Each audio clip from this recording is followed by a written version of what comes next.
Hi అండి, welcome to my channel Vasantha diaries. ఈరోజు banana కేక్ను ఎలా చేద్దామో చూపిస్తాను రండి. ఫుల్ వీడియో చూడండి. మీకు నచ్చితే లైక్ చేయండి, అలాగే మన ఛానల్ను సబ్స్క్రైబ్ చేసుకోండి ఫ్రెండ్స్.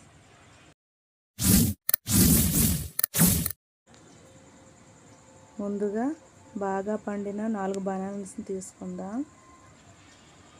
బనానాను పీల్ చేసి ఒక బౌల్లో వేసుకొని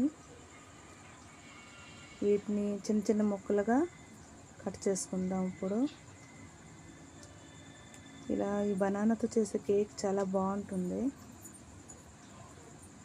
చూసారుగా, ఇలా కట్ చేసిన తర్వాత వీటిని మిక్సీ జార్లో వేసుకోవాలి. వేసుకున్నాక ఈ 4 బనానాస్కి 1 కప్పు షుగర్ వేసి మిక్సీ పట్టుకోవాలి. చూడండి, ఇప్పుడు ఒక బౌల్లో వేసుకొని ఇప్పుడు మనం ఏదైతే కప్పుతో షుగర్ తీసుకున్నామో అదే కప్పుతో 1 కప్పు ఆయిల్ వేసి బాగా కలుపుకొని దీంట్లో సరిపడే మైదా కన్నా గోధుమ పిండి బెటర్. గోధుమ పిండితో చేస్తే చాలా బాగుంటుంది. ఇప్పుడు మనం ఏదైతే కప్పుతో వేసుకున్నాం కదా ఆయిల్, షుగర్, అదే కప్పుతో 3 కప్పులు గోధుమ పిండి వేసుకోవాలి. 1 teaspoon baking powder, 1/2 teaspoon baking soda, కాచి చల్లార్చిన పాలు 2 కప్పులు వేసుకోవాలి. ఇప్పుడు దీన్ని బాగా మిక్స్ అయ్యేలా కలుపుకోవాలి. ఎంత బాగా మిక్స్ చేస్తే బ్యాటర్ అంత బాగుంటుంది.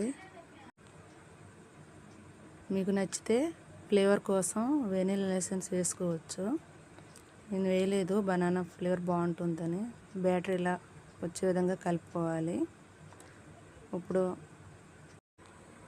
ఒక గిన్నె తీసుకొని దాంట్లో ఆయిల్ వేసి స్ప్రెడ్ చేయాలి. చేశాక ఒక బటర్ పేపర్ని వేసుకుంటే బాగుంటుంది, కేక్కి అంటుకోకుండా ఉంటుంది. చూపించానుగా వీడియోలో.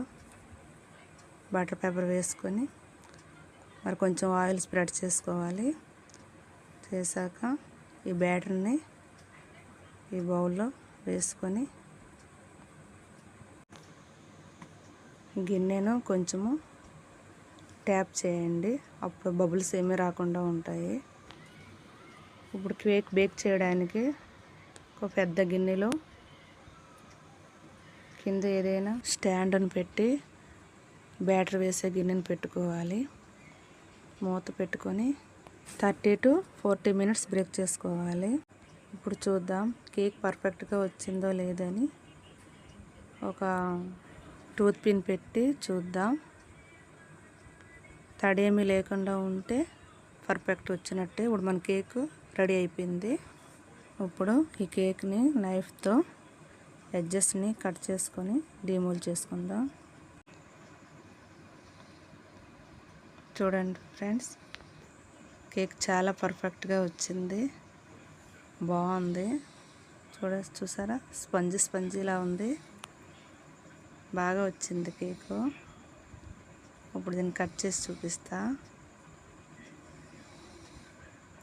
వావ్, చాలా బాగా కుదిరింది ఫ్రెండ్స్. వీడియో నచ్చితే మీరు ట్రై చేయండి ఫ్రెండ్స్. బాయ్.